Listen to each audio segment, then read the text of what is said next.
Colonel Douglas Macgregor believes the U.S. is stuck in Hotel California in Iran. They can check in, but they can never leave. The colonel dives into the quagmire Trump has found himself in, why he can't get out of it, and why any attacks on Iran will affect the rest of the world much more than the Iranian regime, as the closure of the Strait of Hormuz looms large. The colonel is calling for the potential of $200 oil by the end of the year. He also breaks down why he thinks the Russia-Ukraine conflict could be wrapping up sooner rather than later, and you're going to want to stick around to the end of the interview where the colonel dives into how he sees the geopolitical map being redrawn in the aftermath of all of these conflicts. Let's dive into it. Colonel Macgregor, it is great to have you back on the program. I want to kick things off by discussing the conflict in Iran. We still have a tentative ceasefire between the U.S. and Iran, although we have seen some limited attacks from the U.S. on Iran and from Iran on the UAE. In the meantime, the latest announcement from Trump is that he was about to attack Iran, but Gulf state allies implored him not to, because at some point, don't worry, Iran's going to come to the table. They're going to make a deal that everybody's happy with. Now, there's been so many lies, half-truths, and misdirection coming out of the U.S. administration. It's hard to believe anything they say at this point. But what is your read on the current situation? Well, I think that metaphorically, the Persian Gulf has become the Hotel California for Donald Trump. You can check in, but you can't check out. So his problem at this stage is, how do I disengage from this whole business, this stinker, if you will, unless I end up looking like a fool? In other words, how do I get out without looking stupid? Well, there's some bad news for Donald Trump. That's going to be very tough. He's trapped in a mess of his own making. Every time he opens his mouth, he makes another ridiculous threat. He postures as though he's commanding the forces of the entire world. Well, he doesn't. And he hasn't figured out that military power always has limits. I mean, you can do certain things with what you've got, and then there are things that you cannot do. No one looked carefully at the challenge involved, and if they did, it certainly is not in evidence in Donald Trump's thinking. So you're asking the right question, and I don't have a really good answer at this stage, except to say that first, Donald Trump cannot simply walk away. That's not viable at this stage. Number two, he does not have the means to gain control of the situation. The strategic initiative, unfortunately for him, now lies with his opponent in Tehran. Three, there isn't much evidence that if he goes back and attacks Iran as he did before, perhaps even more violently, that the outcome will be any different. There is just no evidence that this regime feels compelled to surrender to him. And then finally, there is no amount of pain that he can inflict that's going to change that outcome. In fact, I think the pain that he's going to inflict is not so much on Iran, but on the rest of the world. We're looking at not just supply chain disruption. In some cases, we're looking at supply chain destruction. We knew after the first sort of 3 weeks of incessant bombing and missile strikes that it would take at least 2, maybe 3 years for the Gulf to recover, if it stopped. But it was also clear after that first 3-week experience that if he came back and did it again, particularly if it was even more intense, it would probably be a decade or more before the region would recover from this disaster. Now, again, what happens at home in the United States is really decisive. Inflation is rising. Depending upon who you talk to, we could be looking over the next few years at inflation at 10, 12, 15%. I mean, that's how dangerous this is right now. In addition to that, if you set aside the sovereign national debt and pretend that doesn't exist, I suppose you can argue things don't look that bad. But unfortunately, we're going into territory we haven't seen since the 1970s. But we forget that in the 1970s, the debt to GDP ratio was less than 35%. Today, it's over 125% and rising rapidly. At the same time, bond markets around the world are being destroyed. I mean, all the bond markets are rising. The yields are rising. And that's the critical part of this. And Americans in particular know from their experience, you hit the 5% mark on the 10-year yield. That's very dangerous. Then you're looking at this enormous debt payment that you probably can't service. So those things have to be juxtaposed with the military problem and the strategic problem and the global problem. And the smart thing for Donald Trump to do, however humiliating it might be, is to get out, is to tell everyone on humanitarian grounds, I feel compelled to suspend military operations. It's doing too much damage to the world. We will have to look for other ways to resolve the dispute with Iran. That would be the best possible thing that he could do. And here's another part of this, Jesse, that most people overseas don't understand. If he did that now, no one in the United States would care. No one's really watching it that carefully. The only way to get people's attention in the United States is for you to charge $10 a gallon at the pump.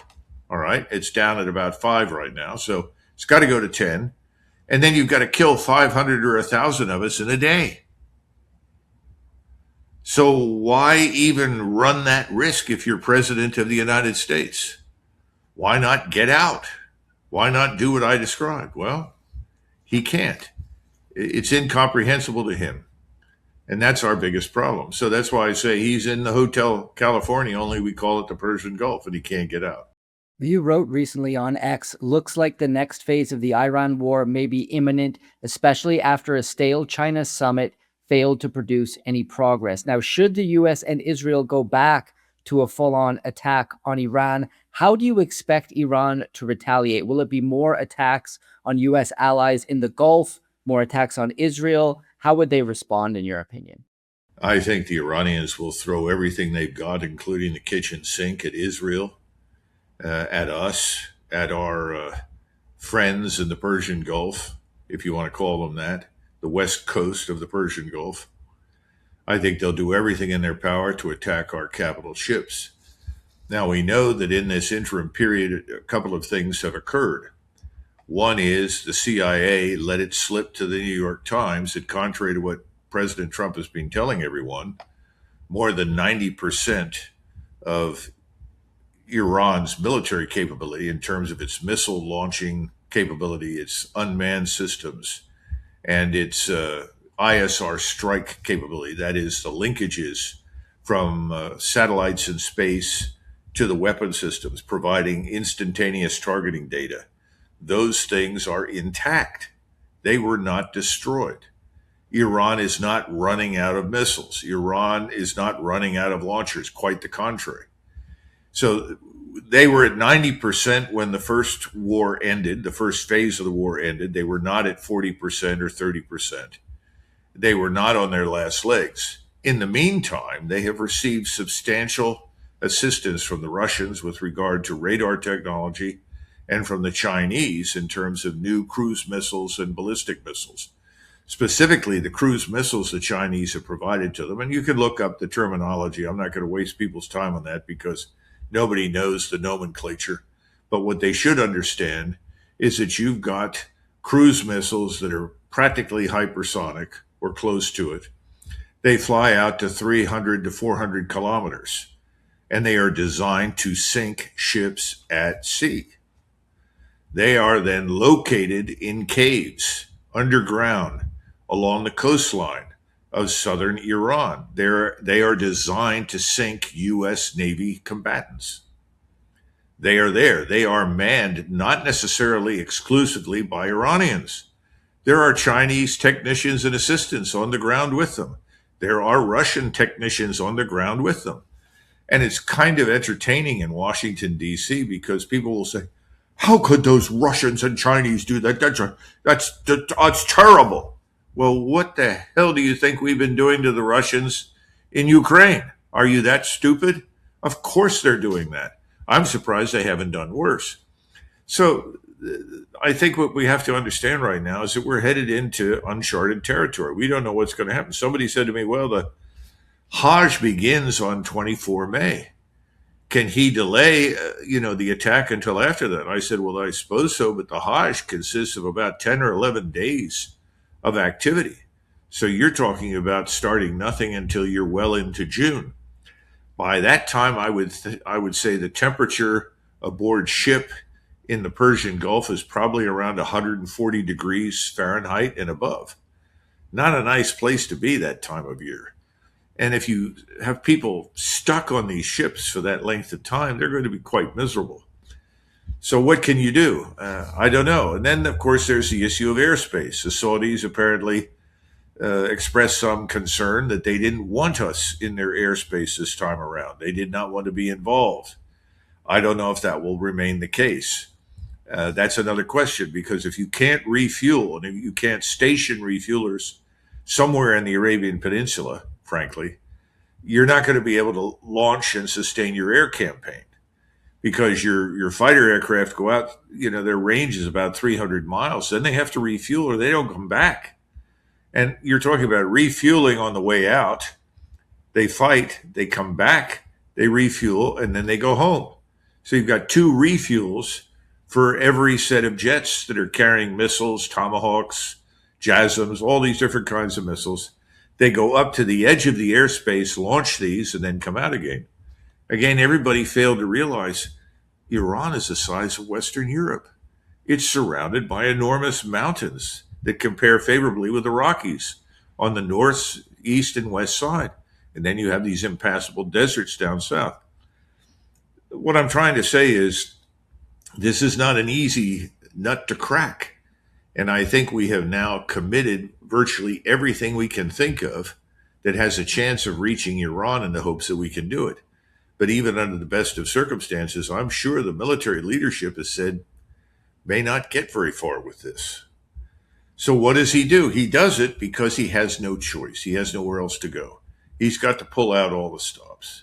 I think that's where we are. The sponsor of today's episode is ARC Silver Gold Osmium. Owner Ian Everard is praised even by his competitors as one of the most honest and level-headed bullion dealers in the United States. They have some great prices. You can see some of them displayed right now on screen. Take advantage of these specials today by reaching out to Ian at 307-264-9441 or by email at ian@arcsgo.com. Make sure to tell him, of course, the Commodity Culture sent you. And now, back to the interview. Let's talk about the summit in China. You mentioned it failed to produce any progress. The Trump admin is, of course, spinning it as a win, and Trump recently sat down on Fox News to defend agreeing to let hundreds of thousands of additional Chinese students into the country. What are your thoughts overall on the summit? Was this just all a performative theater exercise? We had the big tech company CEOs with Trump in tow. We had Xi Jinping say some nice things to Trump, and we need to form an alliance, all of these sorts of things. Was this all just political grandstanding? Did anything concrete come out of this? And ultimately, do you think China is going to continue to support Iran over perhaps strengthening its relationship with the U.S.? I think something very concrete came out of this, because Xi Jinping took the time to stand up and make it abundantly clear that China is a rising power and that the United States is a declining power. What a wonderful thing to say at the summit to your opposite, Donald Trump. Thank you for coming. We recognize that we are now in a strategic position vastly superior to your own, that whatever greatness you had is currently steeply declining. We understand your problem, and we might be able to help you, but for you to receive any help from us, you're going to have to fundamentally change both domestic policy and foreign policy. I mean, that's effectively what he said in a message. Well, he's not going to help us with Iran, because both Russia and China determined a long time ago that if Iran is defeated successfully by us, they're probably next on the menu. So there's absolutely no incentive on their part whatsoever to abandon Iran. I think Xi in particular is very happy that Iran has done as well as it has, because it signals clearly that Taiwan is off the table. And effectively, that was the other outcome. President Trump said, well, China's only 100 miles from Taiwan. and we're 6 to 7,000 miles away. I just don't think that works very well. And so I want Taiwan to stay where it is. Thank you, Donald. I'm glad you finally figured that out. There's an old expression, a ship's a fool to fight a fort. China is the largest fortress in the world, and trying to fight it from the sea is absurd. So I think the best thing that happened at this summit was the recognition that there is no point in organizing, training, equipping, spending, and planning to attack China. That's a very dumb idea. On the other hand, there's no willingness in the United States to cut spending. There's no willingness to alter the path that we are on right now. And that's the problem for the Chinese.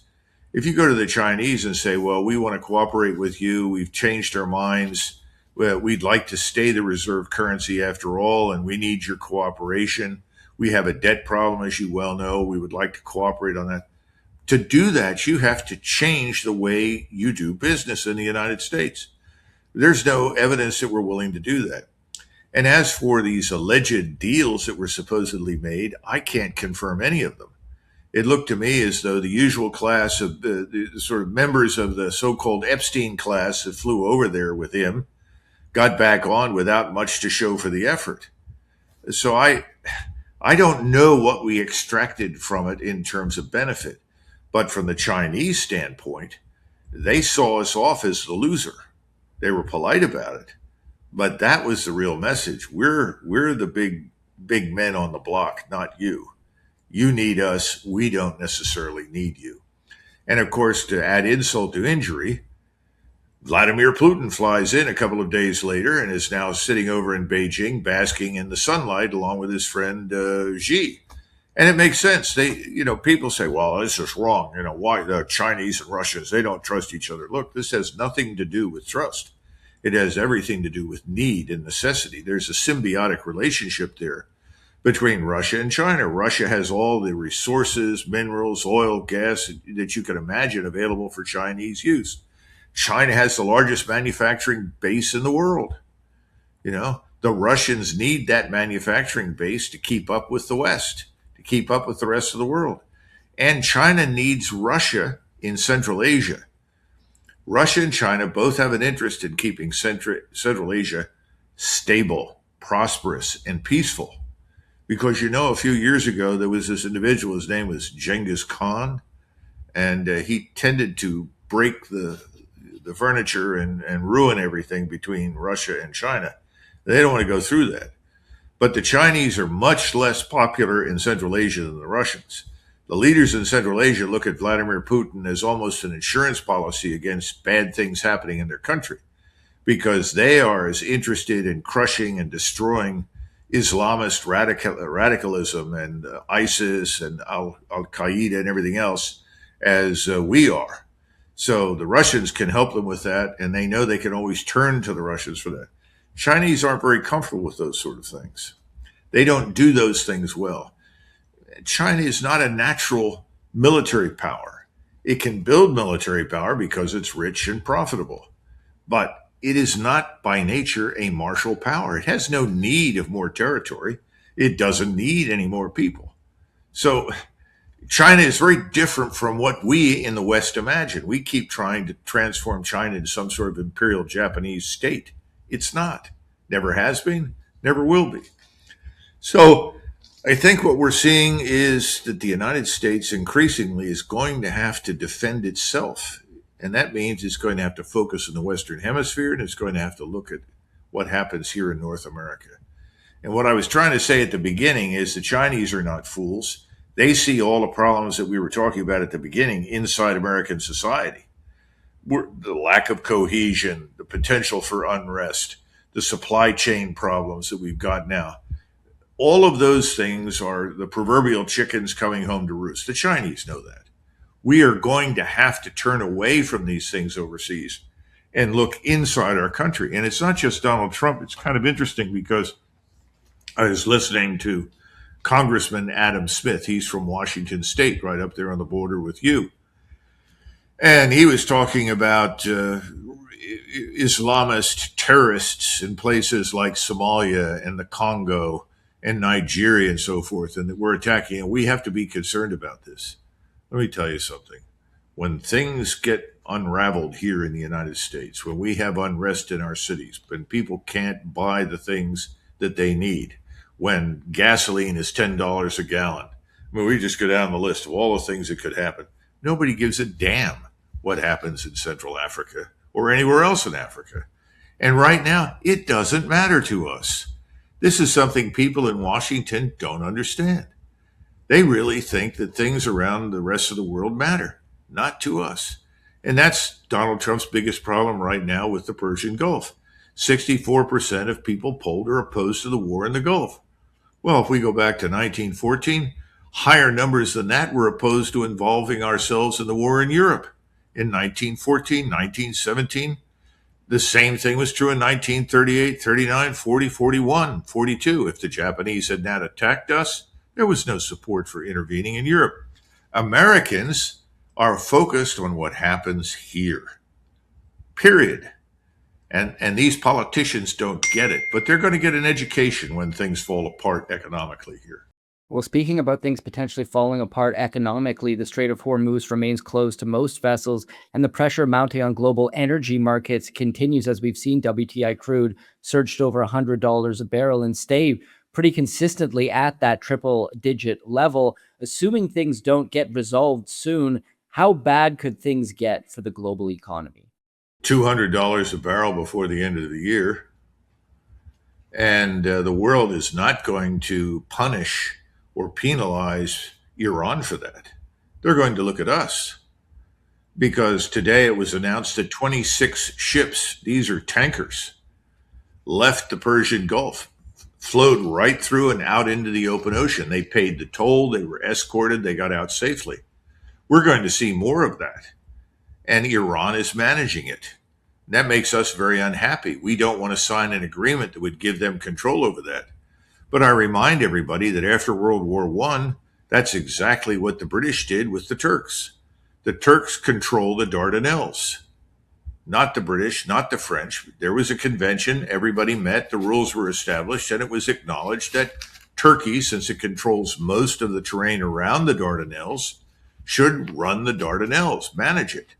They have, and it's worked very, very well. I predict the same thing will happen with Iran. There'll be a meeting. All the nations of the world will get together, and then Iran will be responsible for ensuring that the commerce flows. That's where we're headed. So the sooner America realizes this and walks away, and I'm talking about Donald Trump, not America so much, the better off we'll all be. But I don't think that's going to happen without another round of stupid warfare. Now, the Russia-Ukraine conflict, which has taken a backseat to the Iran war in the news cycle, is nonetheless also escalating with a major attack on Kiev by Russia and retaliation by Ukraine on Moscow via drone strikes. We've been hearing for a while now that Russia has a massive advantage on the battlefield. But if that's the case, why haven't they been able to get this war wrapped up through a military victory? And how do you expect the war to eventually resolve? Well, Jesse, you asked a question that's on every Russian's lips. Right now, I would say that I guess the latest polls I saw gave Vladimir Putin 82% support in his country. Everybody acknowledges that Vladimir Putin has done a wonderful job of maintaining the standard of living. Most people in Russia are not miserable. Most people in Russia are well fed. They have heat. They have whatever they need in their, in terms of fuel and automobiles and so forth. But the average Russian is beginning to say, look, let's stop this. This needs to end. This has gone on too long. So there is a lot of pressure, if you want to call it that. I don't know if I would call it pressure as much an atmosphere that surrounds Putin now. From his inner circle, it says, sir, boss, let's go. Let's get this done. So I think that's going to happen. Now, what would I expect? I thought it was interesting that there are between 20 and 30,000 North Korean troops in White Russia, that is Belarusia, north of Kiev, in addition to the Russian troops that are there and the Belarusian troops that are there. What does that mean? It looks to me as though you're looking at a pincer movement, an envelopment, if you will, an attack that comes down out of Belarusia to Kiev, an attack that comes across the river from eastern Ukraine to Kiev. I think that's going to shape up, and we'll see that. In addition, you've got probably 150, 200,000 troops ready to go across the bridge at Zaporizhia, which is on southern Dnieper River, and the goal there would be obviously to seize control of Odessa. Why Odessa? Odessa has been a Russian city, a Russian speaking city, since it was finally annexed by the Tsars. And that would go back to about 1776. In other words, it was Russian longer than the United States has existed. They're going to retake Odessa. The last time Russians were in Odessa, they were herded into buildings and burned alive by Ukrainians. The Russians have not forgotten that. So they will redress that grievance. And then there's Kiev. They've been very reluctant to do much damage there, but increasingly, even the public is saying, try to avoid damage to the sites that they regard as holy. They see Kiev almost in the same way that Christians and Jews and Muslims see Jerusalem. So they don't want to do unnecessary damage, but at the same time, they want this to end. So I think we're going to see, in addition to massive missile strikes, reaching all the way out to Lvov, which is the westernmost city in Ukraine of any significance, and it's where you would have a Ukrainian government, if you will, that's driven out of Kiev. In addition to that, I think you're going to see Russian ground forces finally go in, exploit the strikes, cross the river, and end this war in Kiev and down in Odessa. Once Odessa is taken, what does Ukraine do? Ukraine goes back to what it was historically, a land, what's the right word? It has no outlet to the sea. Ukraine never reached that far to the south to the Black Sea. It was always a large plain area across northern Ukraine all the way to Kursk, Kharkov, and so forth. So it goes back to what it was historically. Is that viable as a state? I don't know. But perhaps since you're going to have, I think, soon a new government in Berlin, which is very, very important. Berlin is so important.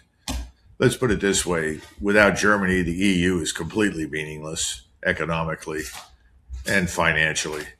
I think the EU is going to go the way of the buffalo along with NATO. And when you get a new government in Berlin, I'm fairly confident that new government will do two things. Number one, it's going to argue for an end to support to the regime in Kiev.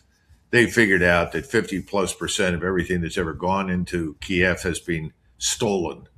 Things have been resold on the black market, and the bank accounts in places like Albania and Cyprus have filled up with ill-gotten gains. And so the criminal elements like Zelensky and his friends, they're going to be in a lot of trouble. They've just stolen money on a scale that I don't think anybody's ever seen in history. So the Germans have decided that's number one. Number two, they want to buy energy from Russia. And that means that they're going to leave NATO. They've already signaled that they would like American forces to get out of Germany. And, I served a substantial portion of my military career in Germany. And I lived 8 years of my life off and on in Germany. And of those years, I would say 6 as an officer.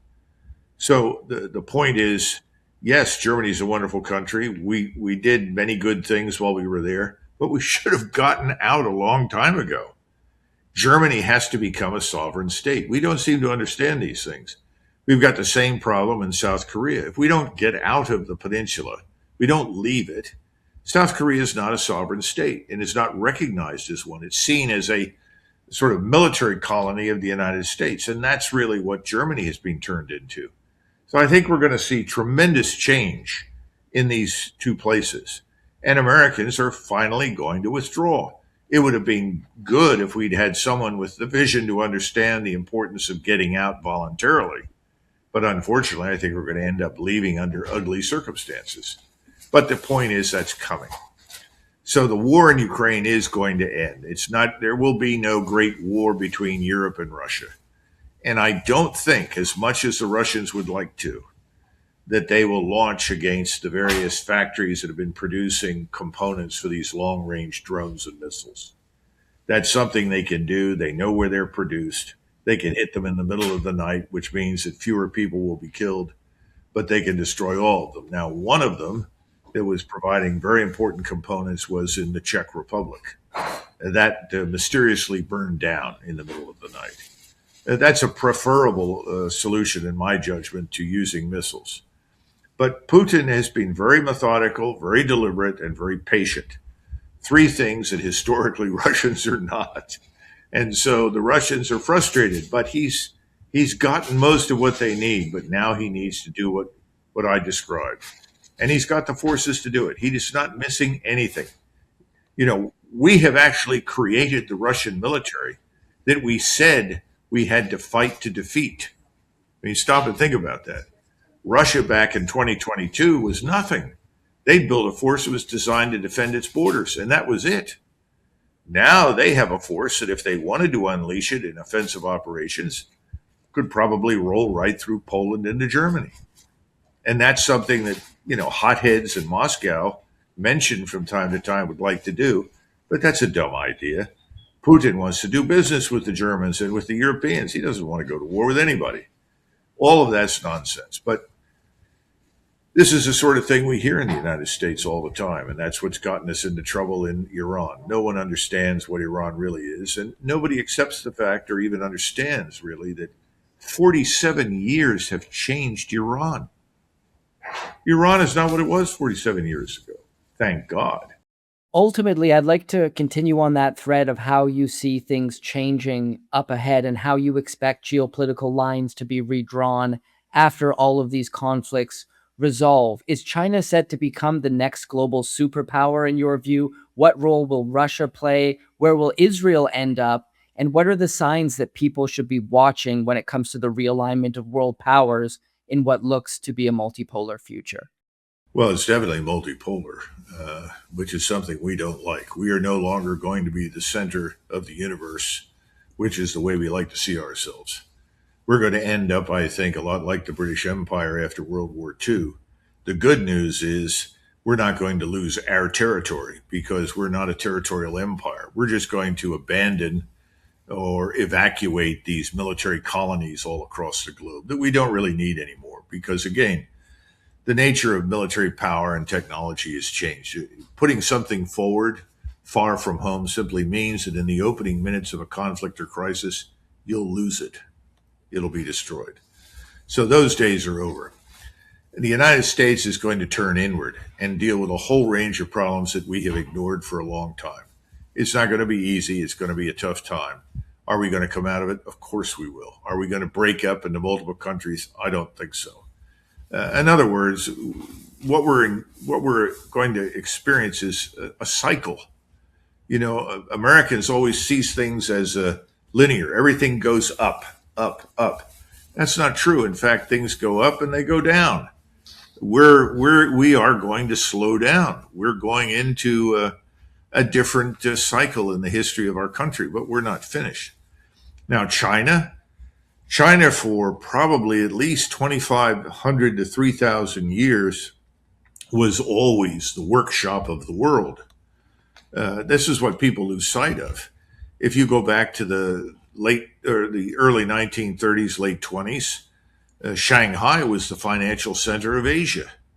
And China was producing everything that you could think of all through the Middle Ages, the Renaissance, all these periods.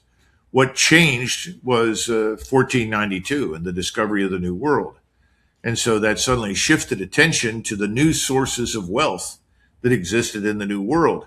Those new sources of wealth built everything in Europe, built the Spanish Empire, built the French Empire, the Dutch, the British. All of that gold and wealth flowed in. Well, that's changed now. And that gold and wealth has migrated east into primarily China, Northeast Asia, Southeast Asia, to a lesser extent, India. We're going to have to figure out where we fit in, how we compete. What are we going to produce? What do we want to be? We've never had a grand strategy of any kind in the United States. Never. No one sat down and said, where do we want to be in 10 years? Where do we want to be in 20 years? We simply grew. We had almost no government. If you go back and look at the share of GDP, that was governmental before World War I, what, 1%? I mean, it was nothing. Now, that didn't mean the government was irrelevant, but it certainly was not a dominant player in how the United States developed. We can't do that anymore. We live in a different world. We actually have to have some planning. We can't afford to give ourselves a lobotomy every 4 years. Well, everything that Obama did was wrong. Everything that Bush did was wrong. Everything that Clinton did was wrong. Everything that Reagan did was wrong, and start over. We can't live that way. We have to have some stability of purpose and focus. We've never done it. That's why, you expand and contract the military so frequently instead of reaching a steady state that allows you to maintain credible military capability, but not to conquer the rest of the world or rule it, as a strategic hedge against the possibility you may have to fight somebody. That means you change back to what we thought before World War I, which is the strategy, if we have it, is to avoid conflict with others, not to seek it. We spent the 20th century looking for opportunities to fight with people.